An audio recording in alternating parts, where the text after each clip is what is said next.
अस्सलाम वालेकुम वरहमतुल्लाहि वबरकातुहू। दोस्तों, आप मेरा यूट्यूब चैनल देख रहे हैं डॉक्टर अरशद हेल्थ टीवी। अल्लाह की ज़ात से उम्मीद है आप सारे खुश व खुर्रम होंगे।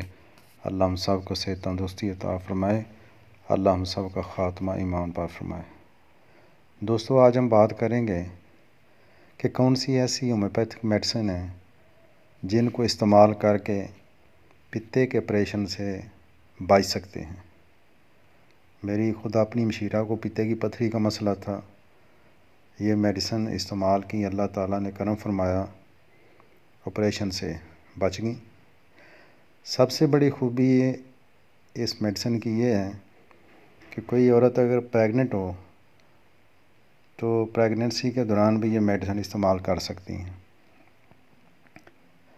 पित्ते की पथरी का जब तक अल्ट्रासाउंड ना करवाया जाए इसका पता नहीं चलता। डॉक्टर भी कभी मैदे की मेडिसिन दे देता है, दूसरा डॉक्टर दिल की मेडिसिन दे देता है।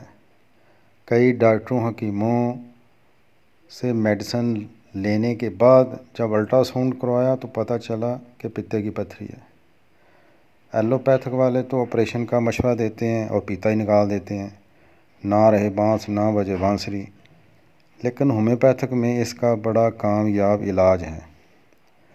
सबसे पहले जो मेडिसिन आपने लेनी है उसका नाम है चियोनिंथिस क्यू यानी मदर टिंचर। आप पाकिस्तानी ले लें या जर्मन की, ऐसा कोई फ़र्क नहीं पड़ता।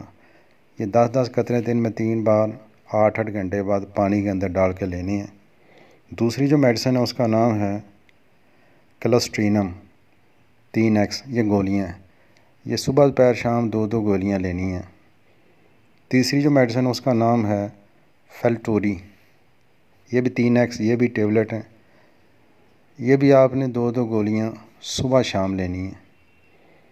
तो ये तीनों मेडिसिन आप इस्तेमाल करें। इंशाअल्लाह मुझे अल्लाह की ज़ात से उम्मीद है 1 महीना इस्तेमाल करने के बाद जब आप अपनी रिपोर्ट कराएंगे तो इंशाअल्लाह आपको खुशी की खबर मिलेगी। अगर ये वीडियो आपको अच्छी लगे तो इसको लाइक करें, शेयर करें और सब्सक्राइब करना तो भी मेरा हक बनता है। ज़िंदगी बाकी, मुलाकात बाकी। अस्सलामु अलैकुम वरहमतुल्लाहि वबरकातुहू।